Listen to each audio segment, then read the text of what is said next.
que j'ai entendu en particulier sur cette table ronde. Quelqu'un a fait référence aux Journées nationales de prison qui se sont déroulées il y a 2 semaines au niveau de la France. Il y a eu un événementiel pour inaugurer cette semaine de popularisation, j'allais dire, de la réalité carcérale de nos jours, donc, qui est entreprise par les associations et aumôneries intervenant au milieu carcéral. Il y a eu un moment un petit peu surréaliste qui m'a fait sortir un petit peu de mes gonds. On a fait référence à cette grande dame. Je veux parler de Madame Simoneau, donc, qui est journaliste aujourd'hui au Canard enchaîné, qui a dit tout simplement, il y avait à côté d'elle le directeur de la maison d'arrêt, je vais le citer, M. Dion de Nanterre, et Dominique Simoneau a dit, il y a quelques jours de ça, il y a 7 prisonniers qui sont montés sur le toit de la prison de Bar-le-Duc. On a appris comme ça une dépêche rapide. Et puis, j'ai téléphoné à la prison pour savoir qu'est-ce qui s'était passé. J'ai pas eu de réponse. J'ai téléphoné à la région, j'ai pas eu de réponse. Je téléphone au ministère et toujours pas de réponse. Alors, Dominique regarde le directeur de prison, et elle lui dit en direct, mais qu'est-ce qui s'est passé? Et le directeur de la prison a répondu, les yeux dans les yeux, mais vous savez, il n'y a peut-être aucune revendication, aucune demande spécifique. Voilà.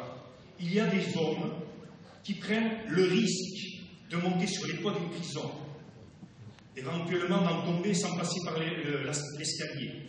Ils savent qu'en ayant commis cette action, ils vont être sanctionnés par le mitard, probablement vont être changés de prison, ils vont avoir droit à l'isolement. Le juge d'application des peines va tenir compte de ça pour leur aménagement, ou plutôt leur non-aménagement de peine, et vous avez un directeur de prison qui est capable de vous dire les yeux dans les yeux, mais ils n'avaient peut-être rien à demander, peut-être pas de revendication.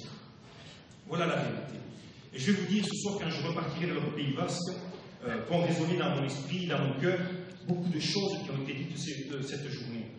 Je dois vous dire que j'ai maintenant pratiquement 10 ans que je suis sorti de prison, j'ai fait des dizaines et des dizaines de débats publics, j'ai rarement entendu autant de vérité sur la réalité carcérale. Et puis il faut le reconnaître, cette vérité, c'est pas tout le monde qui est capable de la communiquer. Il y a ceux qui sont en permission, il y avait 2 personnes en permission aujourd'hui qui sont venues. Il y a des anciens prisonniers, il y a leurs familles. J'ai entendu le témoignage, et nous avons entendu d'abord le témoignage de beaucoup de souffrances. Nous avons entendu parler de mort, de suicide. Excusez-moi le terme, j'ai toujours du mal à utiliser le mot suicide, parce que pour qui s'intéresse un petit peu à la question de la prison, c'est que c'est la prison qui tue. Et je le dis clairement, c'est la prison qui tue. La prison qui est de plus en plus dure et qui accueille des individus de plus en plus fragiles et fragilisés, pour lesquels la confrontation avec un univers aussi dur est insupportable. Et la façon qu'ils ont de s'extraire de cette situation insupportable, c'est le suicide, c'est se supprimer. On a entendu des témoignages comme ça, et je voudrais remercier, et je pense que l'OIP, par ma voix, remercie les gens qui ont eu la force de témoigner en vérité aujourd'hui sur la réalité carcérale. Pourquoi je dis ça? Parce que depuis 2-3 ans, on assiste à quelque chose qui est insupportable. Je dis bien qui est insupportable. C'est que certains hauts responsables de l'administration pénitentiaire, certains chefs d'établissement mentent éhontément, vous regardent les yeux dans les yeux et vous dites que ça, c'est pas une main, mais c'est un pied. Depuis quelques années, le mensonge est institutionnalisé dans cette administration pénitentiaire. Et il est heureux qu'il y ait encore des cadres, des temps, et là c'est vrai, grâce à l'OIP aujourd'hui, où la parole vraie puisse émerger. J'ai eu, il y a quelques années, 2 discussions houleuses avec des militants de dames militantes de l'OIP.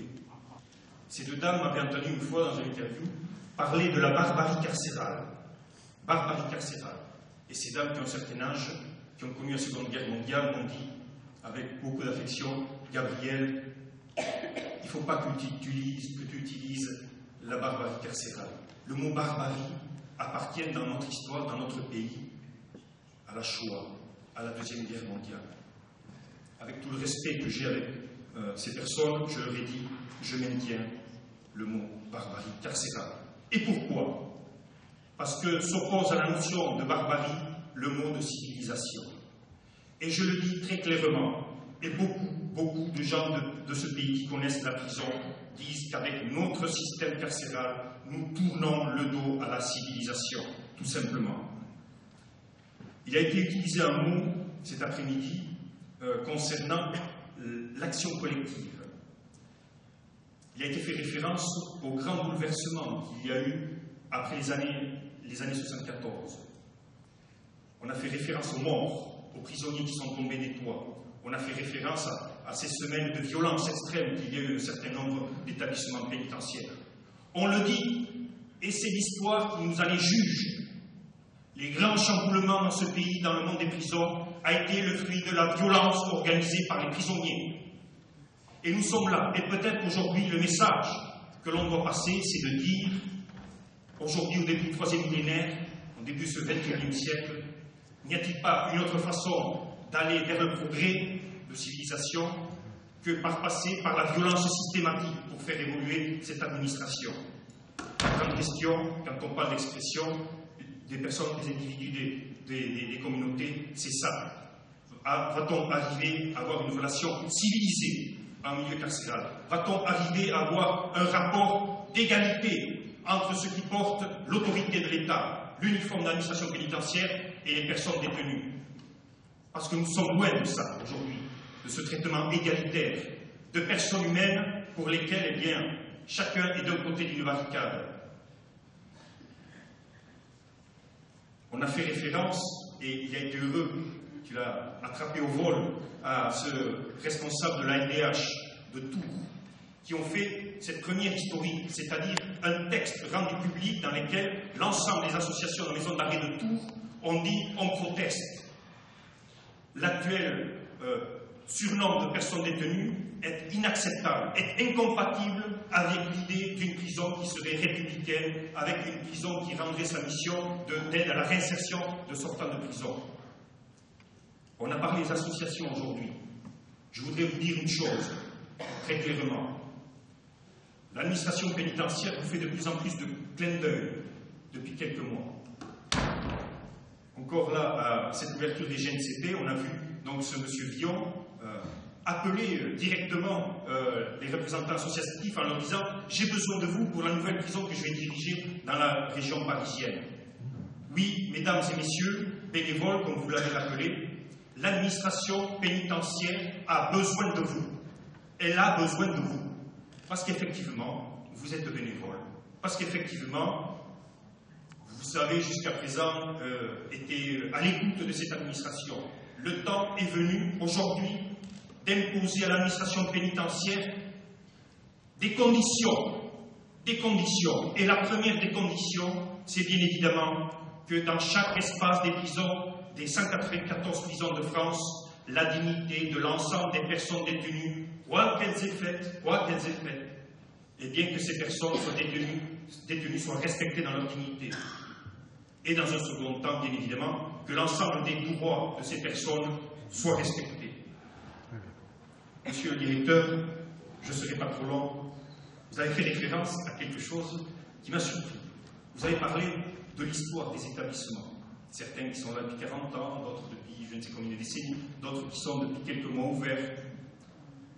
Je ne suis pas certain que l'ensemble des CAF, que l'ensemble des administrations publiques françaises ait vu le jour en même temps, comme une pousse de champignons. Et pourtant, quand je vais à la sécurité sociale à Troyes, ou à Bayonne, ou à Marseille, je peux demander la même chose et obtenir la même chose. Je ne comprends pas pourquoi aujourd'hui un prisonnier, où qu'il soit envoyé, ne puisse pas bénéficier des mêmes choses dans un lieu qui est un service public. Ça, je ne comprends pas. On a parlé de révolution culturelle. Et effectivement, nous avons été un certain nombre dans ce pays à espérer une révolution culturelle lorsqu'a été votée la loi pénitentiaire. Et nous n'avons pas eu droit à cette révolution culturelle. Beaucoup ont été déçus. Et c'est vrai que cette loi pénitentiaire va changer très peu de choses. dans la réalité carcérale. Petite référence, unique, on y a fait un petit peu référence dans la journée. Le MITA, quartier disciplinaire. Ce lieu où il faut toujours le rappeler, il y a 7 fois plus de suicides que dans la détention normale, lieu dans lequel il y a déjà 7 fois plus de suicides qu'en lieu extérieur. La loi pénitentiaire a certes baissé le nombre de jours maximum que l'on peut rester dans ce lieu infâme. Mais ce seul chiffre de sursuicidité aurait dû suffire à une représentation nationale, aurait dû suffire pour obtenir l'abolition pure et simple de ce lieu barbare. Un lieu barbare.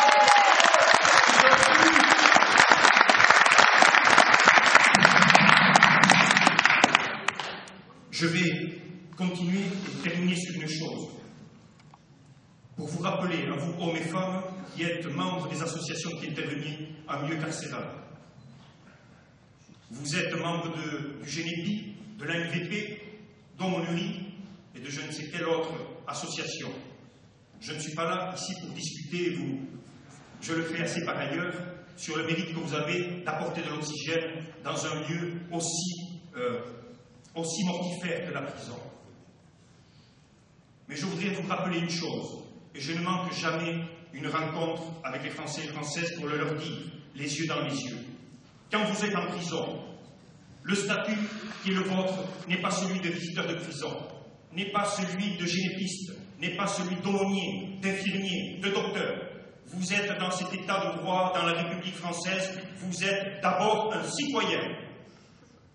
Et lorsque vous entendez des choses qui ne sont pas acceptables dans une démocratie, lorsque vous êtes témoin de situations qui sont insupportables dans un état de droit, ne pas les dénoncer, faites-vous des complices.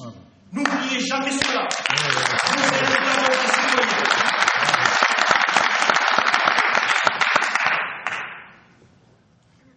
J'en termine là.